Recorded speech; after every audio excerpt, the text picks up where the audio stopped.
ప్రాణాలు అరచేతుల్లో పెట్టుకొని గడిపాను ఆ 15 రోజులు. ఎప్పుడెప్పుడు ఈ 15 రోజులు కంప్లీట్ అయిపోతాయా, ఎప్పుడెప్పుడు హాస్పిటల్కి వెళ్ళి చెకప్ చేయించుకుందామా అని. ఫైనల్లీ ఇంకా 15 డేస్ కంప్లీట్ అయిపోయిన తర్వాత హాస్పిటల్కి అయితే వెళ్ళాను నేను. ఇంకా మేడం అయితే నాకు స్కాన్ చేసి చూసి బేబీకి హార్ట్ బీట్ వచ్చింది, అంతా బాగుందని చెప్పారు. ఇంకా ఆ మాట విన్న తర్వాత కొంచెం నా మనసు అయితే కుదుట పడింది. ఇంకా హ్యాపీ న్యూస్ విన్న తర్వాత ఇంకా మేడంని నెక్స్ట్ అపాయింట్మెంట్ ఎప్పుడు రావాలి, ఎలాంటి బ్లడ్ టెస్ట్లు చేయించుకోవాలి, నెక్స్ట్ స్కాన్స్ ఏమైనా ఉన్నాయా, ఎలాంటి డైట్ తీసుకోవాలి, వాకింగ్ ఎక్సర్సైజ్ ఇవన్నీ చేయొచ్చు అని కంప్లీట్గా ఇన్ఫర్మేషన్ అంతా కనుక్కొని ఇంకా నేనైతే ఇంటికైతే వచ్చేసాను అనమాట.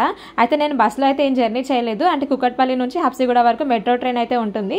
మెట్రో ట్రైన్ దిగేసిన తర్వాత మనకి హబ్సిగూడలో అక్కడ నుంచి ఒక 10 రూపీస్ షేరింగ్ ఆటో ఎక్కేస్తే మనం డైరెక్ట్గా హాస్పిటల్ దగ్గర దించేస్తారు.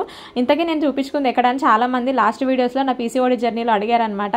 నేనైతే బాపూజీ నర్సింగ్ హోమ్లో చూపించుకున్నాను. డాక్టర్ హరిత మేడం చాలా బాగా చూస్తారు అక్కడ. ఖచ్చితంగా మీకు ఆ మంత్ పాజిటివ్ రిజల్ట్ వస్తుందని ఎలా తెలుసు, మీకు ఏమైనా సిమ్టమ్స్ కనిపించాయని చాలా మంది అడిగారు లాస్ట్ వీడియోస్లో. అవును, నాకైతే కొన్ని సిమ్టమ్స్ అయితే కనిపించినాయి. ఫస్ట్ అండ్ ఇంపార్టెంట్ థింగ్ మన అందరికీ తెలిసిందే కదా, మెయిన్ గా మనకి మంత్ అయితే స్కిప్ అయిపోతుంది. ఇంకా ఆ మంత్ స్కిప్ అయిపోయిన తర్వాత నాకైతే ఎక్కువగా స్మెల్ సెన్సిటివిటీ ఎక్కువగా ఉండేదన్నమాట.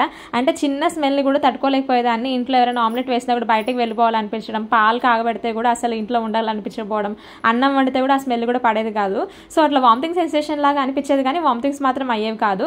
అట్లా నాకు కొంచెం డౌట్ అనిపించింది. అందుకే ఇంకా ఆ మంత్ అయితే టెస్ట్ చేసుకుందామని అనుకున్నాను. ప్రెగ్నెన్సీ స్టార్టింగ్ లోనే కాదు, త్రూ అవుట్ ప్రెగ్నెన్సీ అసలు వామిటింగ్స్ అనే పదమే లేదు. కాకపోతే ఇంకా చాలా ఫేస్ చేశాను. అవి ఏంటనేది నెక్స్ట్ వీడియోలో చెప్తాను. ఈ లోపు సబ్స్క్రైబ్ చేసుకోండి.